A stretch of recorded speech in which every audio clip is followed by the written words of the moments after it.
I feel कि आपके person को ऐसा लगता है कि आपने उनसे ज़्यादा एफर्ट्स इन्वेस्ट किए हैं इस कनेक्शन में और वो आपको डिजर्व नहीं करते। व्यूअर, आप अपने पर्सन को विजुलाइज करिए और मैं आपके और आपके पर्सन के लिए कार्ड स्प्रेड करता हूँ।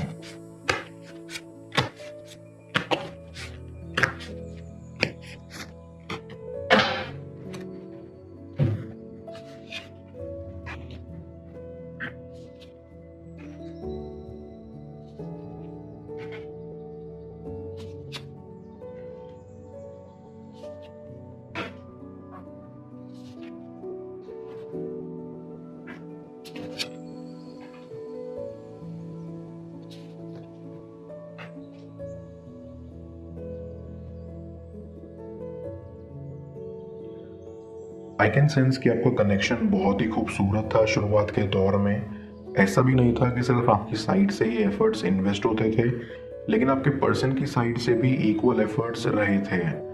कुल मिलाकर आप दोनों एक दूसरे के साथ बहुत खुश थे, बहुत फन करते थे और सुख दुख में साथ रहते थे।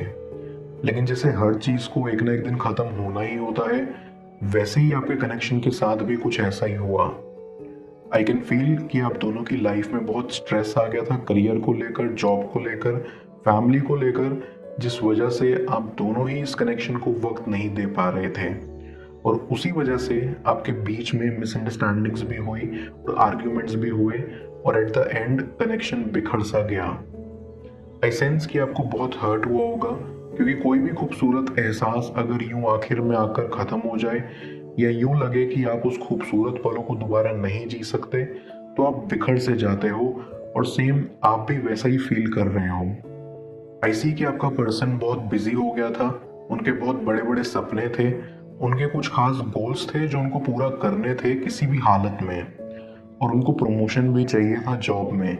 इसीलिए उनके लिए बहुत ज़्यादा मुश्किल हो रहा था इस कनेक्शन को संभालना, क्योंकि वो अपना पूरा अटेंशन नहीं दे पा रहे थे। और जब उन्होंने सोचा कि अब उनसे नहीं हो पाएगा, तब उन्होंने आपको छोड़ दिया, जो कि गलत है। आई गेट अ वाइब कि यहाँ पर थर्ड पार्टी इन्वॉल्वमेंट भी था। आई फील आपका पर्सन आपको बाद में इग्नोर करने लगा था, क्योंकि उनकी लाइफ में कोई ऐसा आ गया था जो उनके सपनों को लेकर उनको सपोर्ट करने लगा था, या यूं कह लीजिए कोई ऐसा इंसान जो उनके पास उनके गोल्स को पूरा करने के लिए एक आसान भरा रास्ता लेकर आया था, और उसी वजह से वो बहक गए और आपको अवॉइड करने लगे, क्योंकि तब उनके ऊपर सिर्फ खुद का जुनून सवार था। उनको ऐसा लगने लगा था कि उनके सपने ही सब कुछ हैं, और अगर उनको पूरा करने के लिए कोई आसान रास्ता लेके कोई आया हो तो उसको जाने नहीं देना चाहिए। एंड आई सी कि इस वजह से भी आपके बीच में काफ़ी मनमुटाव रहे थे, क्योंकि आपको लगता था कि आपका पर्सन उस थर्ड पार्टी के लिए फील करने लग गया था, लेकिन ऐसा कुछ भी नहीं था। हाँ, ये कह सकते हैं कि एक लस्ट वाली फीलिंग रही होगी या एक लालच भरा मन, लेकिन प्यार कभी नहीं था। प्यार उन्होंने सिर्फ आपसे ही किया था, बस वो यहाँ डगमगा गए थे। Back of the mind I see कि उनको आपकी साइड से इनडायरेक्टली प्रेशर आता था, फिर चाहे आपने कभी अपनी साइड से कोई प्रेशर नहीं रखा। वो अपने वर्कलोड को लेकर इतना थक चुके थे कि उनको हर साइड से ही प्रेशर फील होने लगा था।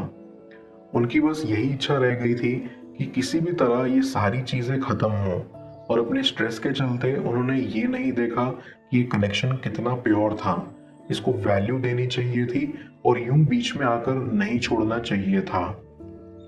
कुछ समय आपसे अलग होने के बाद वो डिप्रेशन में भी चले गए थे, क्योंकि असली झटका तो उनको तब लगा था जब उनको एक्चुअल में ये रियलाइज हुआ कि आप प्रेशर नहीं थे, आप एक बहुत कीमती सपोर्ट सिस्टम थे जिसकी उन्होंने कदर नहीं करी।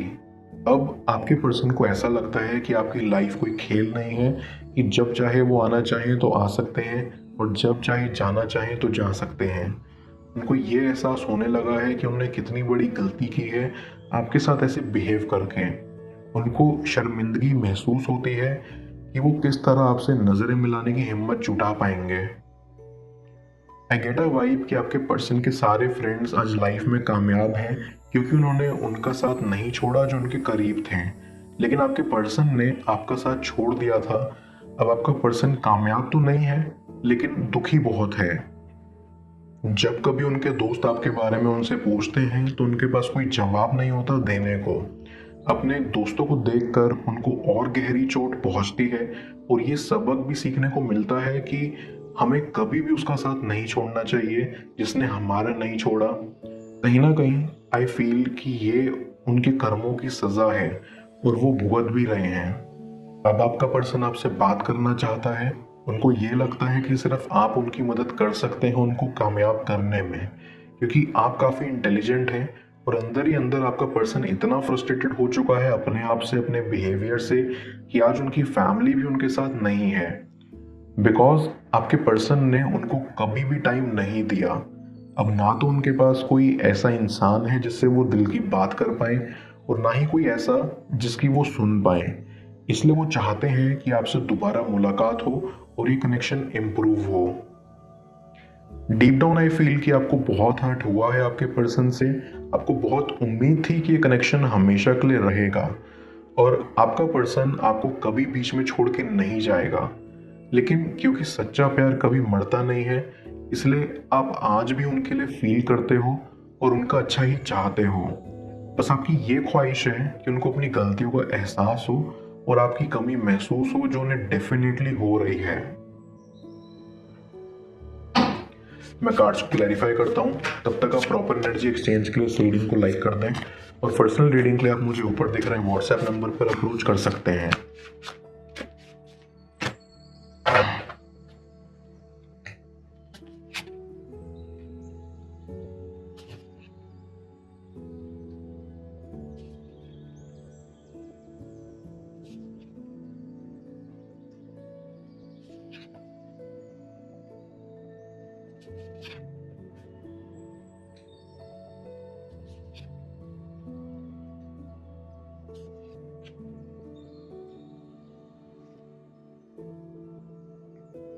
आई फील कि आपके पर्सन को ऐसा लगता है कि आपने उनसे ज़्यादा एफर्ट्स इन्वेस्ट किए हैं इस कनेक्शन में और वो आपको डिजर्व नहीं करते। वो सोचते हैं कि उन्होंने आपको कभी उतना प्यार नहीं दिया जितना आपने उनको दिया और अब वो इस चीज़ को सुधारना चाहते हैं। वो चाहते हैं कि अब वो आपको अपना पूरा वक्त और अटेंशन दे पाएं जो आप डिजर्व करते हो।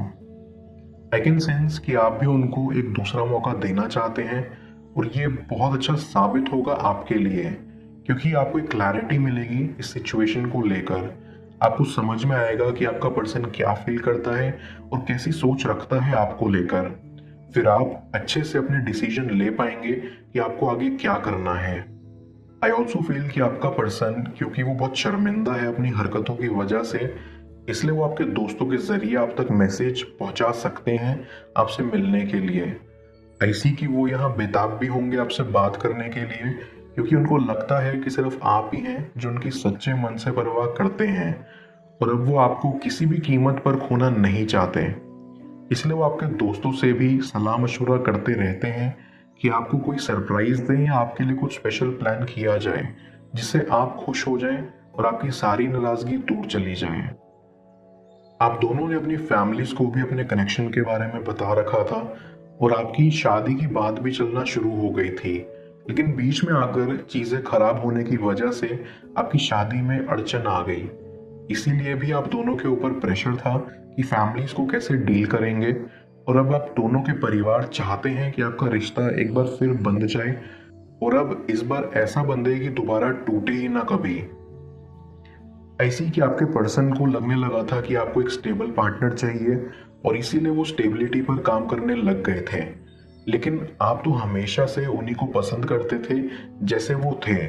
आपने कभी भी उनको बदलने को नहीं कहा, लेकिन कहीं ना कहीं उन्होंने अपने दिमाग में ये विचारधारा बना ली थी कि आप उनके साथ नहीं रहेंगे फ्यूचर में जब तक वो कामयाब नहीं हो जाते।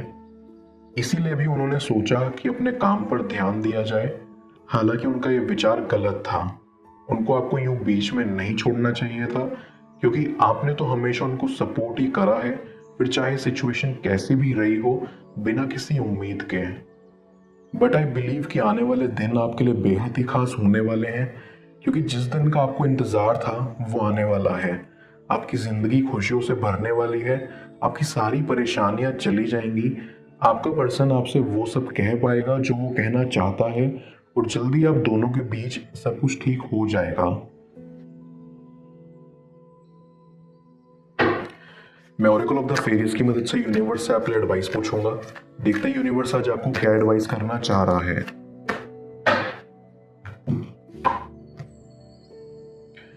Find balance.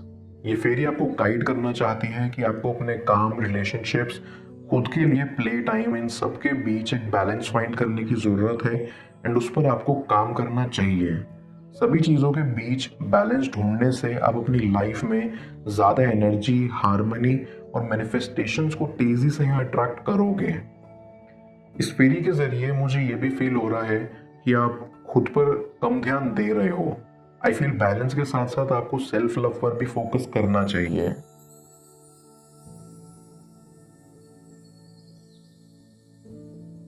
किस तरह उनके दिमाग पर आपके प्यार का भूत सवार होगा, जाने स्क्रीन पर शो हो रही इस अगली टैरो रीडिंग में।